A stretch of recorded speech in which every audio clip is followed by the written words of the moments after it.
नमस्कार, आप देख रहे हैं बिहार अपडेट न्यूज़।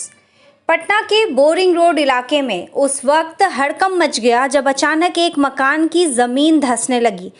घटना की जानकारी मिलते ही प्रशासन सतर्क हुआ और मौके पर खुद जिलाधिकारी पहुंचे। सुरक्षा को ध्यान में रखते हुए पूरे इलाके को खाली कराया गया है। आसपास के लोगों को तत्काल सुरक्षित स्थानों पर शिफ्ट किया गया है। सड़क को पूरी तरह बंद कर दिया गया और नगर निगम व तकनीकी टीमें स्थिति की जांच में जुट गई हैं। बताया जा रहा है कि मकान की नींव में गड़बड़ी के कारण यह हादसा हुआ है, लेकिन जांच पूरी होने के बाद ही असली वजह सामने आएगी। फिलहाल प्रशासन लोगों से अपील कर रहा है कि अफवाहों से बचें और दिशा निर्देशों का पालन करें। आइए देखते हैं पूरी रिपोर्ट। धन्यवाद। हाँ, मकान तो हम लोग कल खाली कर दिए हैं। पूरा बिल्डिंग यहाँ से खाली हो गया है। ऐसा है कि हमारे जस्ट बगल में मकान के एक खुदाई हो रही थी कमर्शियल कॉम्प्लेक्स बनाने के लिए, और काफी डीप, पहले तो 20 फीट के लगभग खुदाई हुआ था, लेकिन पिछले हफ्ते इसको करीब करीब 15 फीट और इन्होंने खुदाई किया।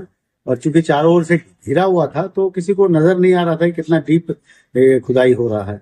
और जब मुझे पता चला तो मैंने सभी जगह आवेदन दिया, नगर निगम में दिया, जिलाधिकारी महोदय को दिया कि ऐसे ऐसे है, खुदाई हो रही है और मेरे मकान को खतरा उत्पन्न हो सकता है, जान माल की क्षति हो सकती है।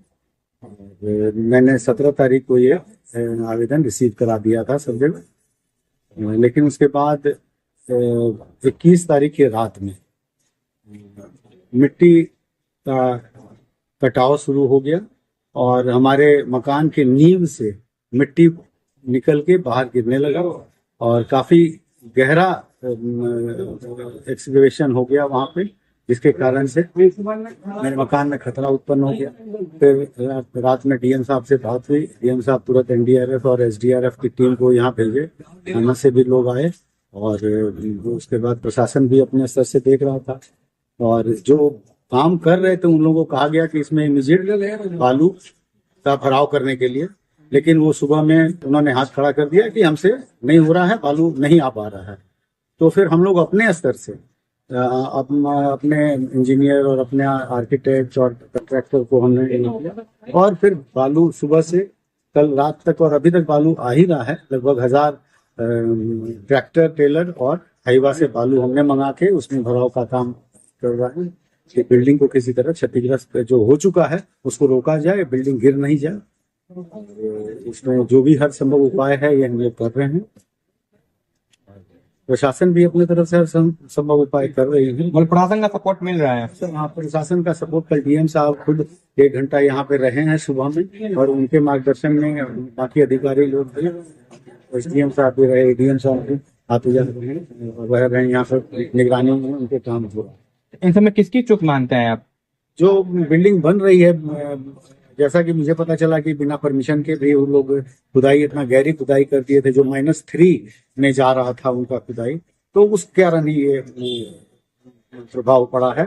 और ये हमें हमारे मकान में और हमारे बगल वाले मकान को भी इसका नुकसान हो रहा है। जान प्राण की भी क्षति, जिसमें जान प्राण भी जा सकते थे, पूरी क्षति हो सकती थी, संभावना थी, क्योंकि यहाँ पे हमारे मकान में हमारे परिवार रहता है और बॉल्डविन एकेडमी की कुछ लड़कियां रहती थी और ऑफिस भी यहाँ चलता था। लेकिन रात के समय जब ऐसा पता चला तो तुरंत हम लोग ने मकान खाली किया, सभी आनंद फानंद में। हाँ, आनंद फानंद में जल्दी से किया और सभी जितने भी यहाँ पे आदमी रह रहे थे सबको पहले हम लोगों ने निकाला, फिर धीरे धीरे सामान वहां से निकालने का काम किया गया। जो सुबह तक हम लोग किसी तरह जो भी इकट्ठा सामान हो सके, क्योंकि डीएम साहब ने कहा कि मकान को तुरंत खाली करना है, तो हम लोगों ने उस पर।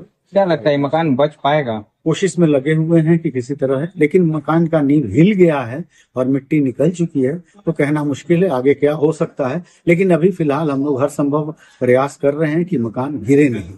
क्या मांग रखते हैं डीएम साहब से? प्रशासन क्या मांग करते हैं? प्रशासन तो अपने स्तर से कार्रवाई कर रही है, और दूसरा है कि जिन्होंने इस तरह की घटना को अंजाम दिया उनके तरफ से कोई कार्रवाई नहीं की गई, और हम लोगों ने अपने तरफ से इसको किया जो भी करना उन्हें चाहिए था। दोषियों पर कार्रवाई होनी चाहिए, बिल्कुल कार्रवाई होनी चाहिए जो इस तरह का कार्य किया है। अपना परिचय दे दीजिए। मैं डॉक्टर राजीव रंजन सिन्हा, पश्चिम बोरिंग कैनाल रोड, पटना।